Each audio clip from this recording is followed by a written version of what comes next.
சொல்லி கிடக்கு C, D ஆகியன பூஜ்ஜியம் அல்லாத மெய்யெண்கள் எனவும்.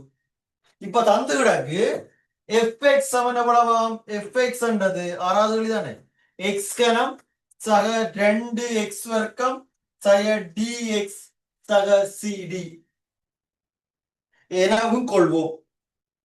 எக்ஸ் மைனஸ் சி ஆனது எஃப்எக்ஸ் ஒரு காரணி. இப்ப சொன்ன அதே மாதிரி தான். அப்ப நீங்க என்ன எழுதலாம்? எஃப்எக்ஸ் சமன் x minus c into pi x என்று எழுதலாம்.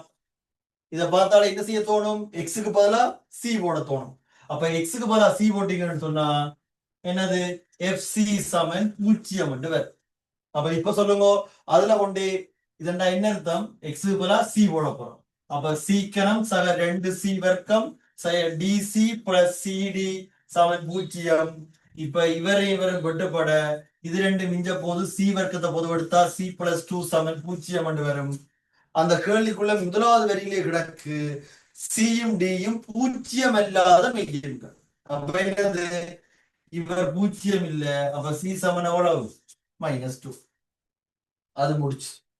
இப்ப சொல்லப்படுது எஃப்எக்ஸ் ஆனது எக்ஸ் மைனஸ் டி என்னால் வகுக்கும் போது வரும் மீதி சிடி என தரப்பட்டுள்ளது. அப்ப என்ன எழுதுவீங்கள்? எஃப்எக்ஸ் சமன் x minus d into pi x அங்கால என்னது? சக சிடி என்று வரப்போம். சொல்லுங்க. இப்ப என்ன பெருமானம் போட்டு பூஜ்ஜியமாக்குவீங்கள்?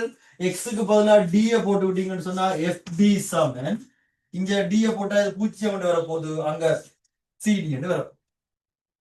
சரியா? இப்ப எஃப்டி சொன்னா என்ன? இதுல கொண்டே டிய போட்டு விட்டா சரி. அப்ப கொண்டே டிய போட்டீங்கன்னு சொன்னா டி கனம் சக 2d வர்க்கம் சய டி வர்க்கமே டி இன்டு எக்ஸ் சிடி. அப்ப சக சிடி அங்கால ஈக்குவல் சிடி என்று வரப்போகுது. ரெண்டு பக்கம் சிடி விடுபட போகுது. இங்க வரப்போகுது டி கனம் சக டி வர்க்கம் சமன் 0 என்று வரப்போகுது. ஆகவே டி வர்க்கத்தை பொதுவிட்டா டி பிளஸ் 1 சமன் 0 என்று வரப்போகுது. அப்ப இப்ப சொல்லுங்க, டி சமன் எவ்வளவு? -1. இது 0 இல்லை. அப்ப சியும் கண்டாச்சு, டியும் கண்டாச்சு. அங்கால சி, டி ஆகியவற்றின் பெருமானங்களை காண்க. சி, டி ஆகியவற்றின் இப்பெருமானங்களுக்கு எஃப்எக்ஸ். அப்போ ஒரு நிமிஷம் பொருங்க. அப்ப இப்ப நான் என்ன செய்ய போறேன்னு சொன்னா எஃப்எக்ஸ் திருப்பி எழுத போறேன். சரியா? எஃப்எக்ஸ் அங்க கிடக்கு, அங்க கிடக்கு. அதுல கொண்டு எக்ஸ் கனம் 2x வர்க்கம் டிக்கு பதிலா அவ்வளவு மைனஸ். அப்ப எக்ஸ் வரப்போகுது. சியும் டியும் பெருக்கமா கிடக்கு. இது ரெண்டையும் பெருக்கி விட்டோம்னு சொன்னா சக 2 சரியா? அப்ப இப்ப எங்களுக்கு எஃப்எக்ஸ் தெரியும்.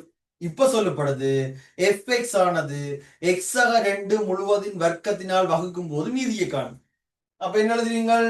எஃப்எக்ஸ் சமன் எக்ஸ் எக்ஸ் சக 2 முழுவதின் வர்க்கம் இன்று ஒரே எக்ஸ் என்று போடுறேன். மீதி எவ்வளவு? பி எக்ஸ் சக கியூ என்று போடுறேன். ஒருக்கா நீங்களே சொல்லுங்க. இது நாங்க படிச்ச எத்தனையாவது? இது நாங்க படிச்ச அந்த 20 சோம்பாடுல 3 படிச்சோம் இல்லோ, அந்த 3ல இது எத்தனையாவதுன்னு சொன்னா 2வது. வடிவா யோசிச்சு பாருங்க. 2வது என்ன சேர்னாங்க? 2வது நாங்கள் வகையிட்டு சேர்னாங்க. முதல்ல ஒரு நிமிஷம் போடுங்க. முதல்ல என்னது? எக்ஸுக்கு பதிலா -2 போடலாம். இல்ல எக்ஸுக்கு பதிலா -2 போட்டா எஃப் -2. இங்க -2 போட்டோம்னு சொன்னா 0. அப்ப இங்க வரப்போகுது q மைனஸ் 2p என்று வரப்போகுது. முதலாம் சமன்பாடு. ஒரு நிமிஷம் போடுவோம். முதலாம் சமன்பாடு எஃப் -2 என்ன? இதுல கொண்டே எஃப்க்கு பதிலா -2 போட்டா சரி. இதுல -2 போட்டா -8, -2 போட்டா 4 + 8, -2 போட்டா -2 0 வரப்போகுது. சரிதானே? அப்ப q சமன் 2p என்று வரும். முதலாவது. அடுத்தது என்னது? அடுத்தது இந்த சமன்பாடை வகையிட போறோம். சரியா? கீ குறித்து வகையிட. இத வகையிட்டோம்னு சொன்னா என்ன வரப்போகுது? எஃப்எக்ஸ் தானே. அப்ப எஃப்எக்ஸ் வகையிட்டு எழுதுறேன். இத வகையிட்டா 3x வர்க்கம் சக இத வகையிட்டோம்னு சொன்னா 4x. இத வகையிட்டோம்னு சொன்னா 1. அங்கால வகையிட்டோம்னு சொன்னா 0. இத வகையிட்டோம்னு சொன்னா இது u × v. அப்ப இத வச்சுக்கொண்டு x சக 2 முழுவதின் வர்க்கத்தை வச்சுக்கொண்டு இத வகையிட்டா a dash x என்று வரப்போகுது. சக இப்ப இவரை வச்சுக்கொண்டு இவரை வகையிட போறோம். ax வச்சுக்கொண்டு அவரை வகையிட்டா 2x சக 2 என்று வரப்போகுது. இத வகையிட்டோம்னு சொன்னா p என்று வரும். சரிதானே? இப்ப என்ன செய்ய போறோம்? இப்ப என்ன பிரமாணம் போட்டு பூஜ்ஜியம் ஆக்கலாம்?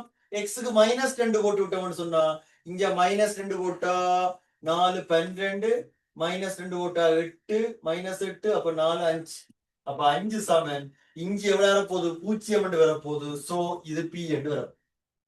அப்ப இப்ப நீங்களே சொல்லுங்க, P சமன் தெரியும்னு சொன்னா Q சமன் எவ்வளவு? 10 வரப்போகுது. ஆனா ஒரு நிமிஷம் கடைசியா ஒரு வரி எழுதணும். ஆகவே மீதி சமன் மீதி எது? px ஆக q. அப்ப p என்றது எவ்வளவு? 5x ஆக 10. இப்படி விடி எழுதி கொடுக்கணும். கடைசியா மீதி இதண்டு எழுதுறதுக்கு மார்க்ஸ் இருக்கு. சரிதானே?